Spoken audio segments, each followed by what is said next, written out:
এই যে দেখতে পাচ্ছ এই হাঁসটা মানে ওই দিনকে হারায় গেছিল, পরে কিন্তু আমি পাই নাই। পুরা অর্ধেক বেলা বিশ্রানোর পরে পরে একবার আশা ছাইরা দিছিলাম যে আমি এই হাঁসটা আর হয়তো পাইতাম না।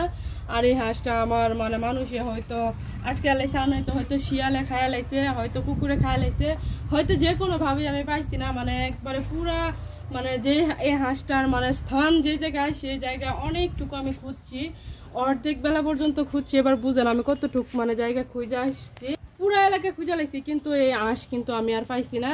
পরে একবারে আশা ছাইরা দিয়া আয়া পরে মানে শুইছি, শুয়ার পরে সাথে সাথে আমি ঘুমায় গেছিলাম। পরে মনে হয় ঘন্টা দেড়েক সর্বোচ্চ আবার ঘন্টাখানেক পরে উঠা মানে আমি যাইতাছি যে আমি কি না আবার গিয়ে দেখে যদি পাই, মানে হাঁসের জন্য এত মায়া লাগে আমার।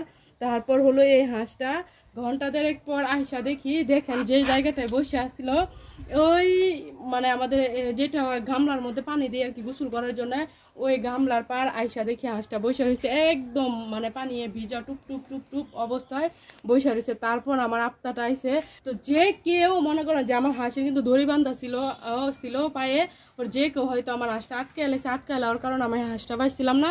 পরে আমি একটু মানে বকাবকিও করছি, তারপর আমার এই হাঁসটা মানে পাওয়া গেছে। তারপর হয়তো আমার হাঁসটা ছাড়ছে। দেখেন হাঁসটা কত শান্ত শিষ্টভাবে আমার কুলে বসে আছে। আমার সবকটা জিনিসই এরকম আমি। আর এটা হলো মনে করেন যে বেড়া হাঁস, এটা হলো চীনা হাঁস। এই হাঁসটার ওজন প্রায় মনে করেন যে 6-7 কেজি।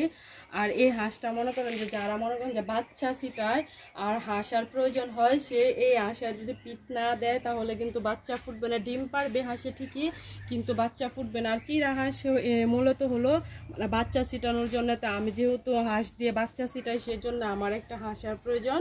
তো আমি এই হাঁসাটা মনে করেন যে কিনছিলাম 1500 টাকা দিয়ে। এই হাঁসাটা আমি এক মানে ভাবি মানে ব্যবসা করে তো হাঁসের, তো ওনার কাছ থেকে আমি মানে আনছিলাম 1500 টাকা দিয়ে। তো আনার পর মনে করেন যে মাশাল্লাহ আমি অনেক বাচ্চাই বিক্রি করছি, তবে নেক্সট টাইম আরও বাচ্চা মানে বিক্রি করব। তো আমি আস্তে আস্তে হাঁসের এটা বাড়ানোর চেষ্টা করছি, আস্তে আস্তে আরও অনেক বেশি বাড়াবো।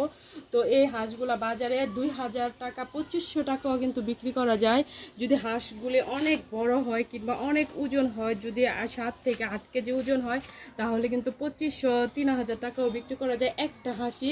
তো আপনারা যারা মনে করেন যে বাড়িতে বসে আছেন তারা হয়তো মনে করেন যে এরকমভাবে যদি 2-3টা হাঁস পালেন তাহলে কিন্তু আপনাদের মানে হাত খরচের টাকাটা আসবে প্রতি মাসে মাসে।